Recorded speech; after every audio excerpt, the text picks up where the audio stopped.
روى أهل السير أن رجلا من السلف من أهل الأندلس يقال له أبو بكر البزاز، وكان يعمل في الخياطة، كان يحيك الثياب وكان يخيط الثياب. أبو بكر البزاز خرج حاجا من الأندلس إلى مكة على قدميه، وما كان معه كثير طعام ولا شراب. قال: وبينما أنا أطوف بالكعبة إذا بحزام ملقى على الأرض، وإذا فيه 100,000 دينار وعقد من اللؤلؤ الخالص. فقلت في نفسي: يا أبا بكر، إنك رجل فقير، لا زوجة عندك ولا مال لديك ولا بيت، خذ هذا فانتفع به. فقلت: والله لا آخذ هذا ولا أمد يدي إلى لقطة حرام في بلد حرام في وسط المسجد الحرام. فجعلت أنادي في الناس: أيها الناس، من فيكم فقد هميانا، يعني حزاما، من فيكم فقد متاعا؟ فما أجابني أحد. قال: فركبني من الهم ما ركبني، ومضيت مع الناس إلى منى. فلما وصلنا إلى هناك جعلت أنادي: أيها الناس، من فيكم فقد هميانا أو حزاما؟ فما أجابني أحد. قال: فصعدنا إلى عرفات فجعلت أنادي فما رد علي أحد. قال: وأصبت حينها بالوجع والألم والخوف الشديد أن أصبح هذا المال كله بين يدي وما أنا صانع به. قال: فلما عدنا بعد ذلك إلى مكة بعد أن جئنا إلى الطواف، طواف الحج، ناديت في الناس فما أجابني أحد. قال: فأصبت بهم عظيم، وأصبحت والله لا أترك مجمعا يجتمع فيه الناس إلا وأسأل الناس، إلا وأنادي على صاحب الحزام فما أجابني أحد. قال: حتى انطلقنا إلى مكان البحر ننتظر السفينة التي تنقلنا إلى الأندلس، وأنا أؤمل حينها أني أقابل صاحب هذا الحزام. قال: فبينما أنا أمشي بين الناس إذا بي أسمع رجلا من بعيد يقول: أيها الحجيج، وقد آن الانصراف إلى أهليكم والرجوع إلى بلادكم، أفيكم أحد وجد حزامي؟ قال: فأوقفته وقلت له: ما حزامك؟ فوصفه لي كأنه ينظر إليه.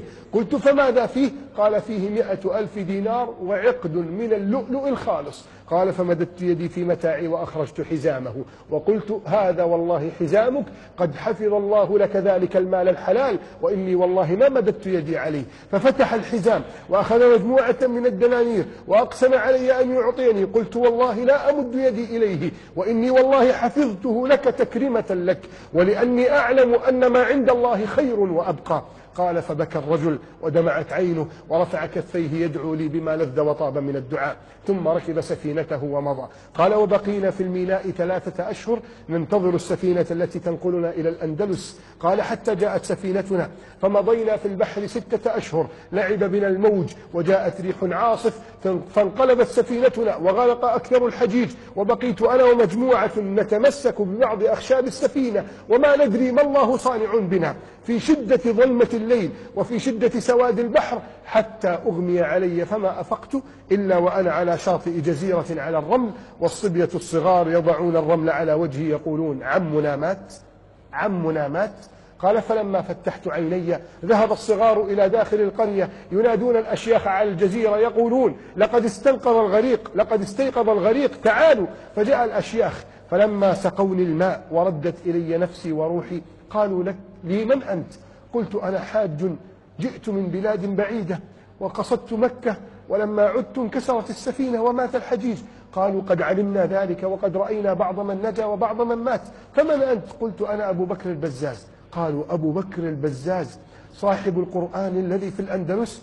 قلت: نعم. قالوا: الله أكبر، والله تلك الغنيمة العظيمة، لقد عوضنا الله. قلت: ويحكم يا قوم، بما عوضكم الله؟ قالوا: والله مات مقرئ قريتنا الذي يعلم أبناءنا القرآن، وأنت الآن تبقى في قريتنا تعلم أبناءنا القرآن. قلت: يا قوم، لي والد ووالدة وأنا من الأندلس. قالوا: قد كفيت ذلك، إنك في هذه الجزيرة لا يمر بنا سفينة إلا في كل سنة مرة، وإنك تبقى معنا عام كامل.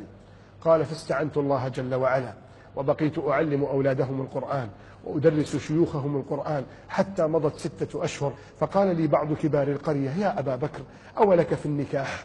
قلت: ومن يرغب عن سنة رسول الله صلى الله عليه وسلم، لكن لا مال عندي ولا مؤونة.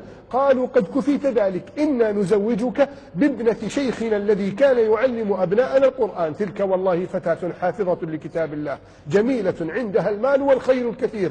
فلما زفوني إليها في ليلة عرسي نظرت إلى جيدها ورقبتها فإذا العقد الذي وجدته في مكة، فجعلت أبكي أقول في نفسي سبحان الله سبحان الله، وبقيت الليل كله أصلي. فجعلت تلك الفتاة تنادي الأشياخ تقول تعالوا أدخلتموني على رجل لا يعرف السنة في ليلة عرسه، إنه ليله كله يصلي ويبكي. فجاء الأشياخ يقولون يا أبا بكر ما بالك تبكي الليل كله؟ فلما جعلت أقص عليهم القصة وأقول إنني وجدت هميانا في كعبة الله جل وعلا وأنا أطوف وأنادي عليه فما يجيب أحد، فجعلت أحدثهم وعيون القوم تدمع فجعلوا يبكون بكاء شديدا. قلت يا قوم كنتم تصمتونني وأنا أبكي والآن أصمتكم وأنتم تبكون؟ قالوا والله يا أبا بكر منذ أن رجع أبيها من الحج وهو يدعو في سجوده يا رب زوج ابنتي للرجل الذي وجد العقد في مكة.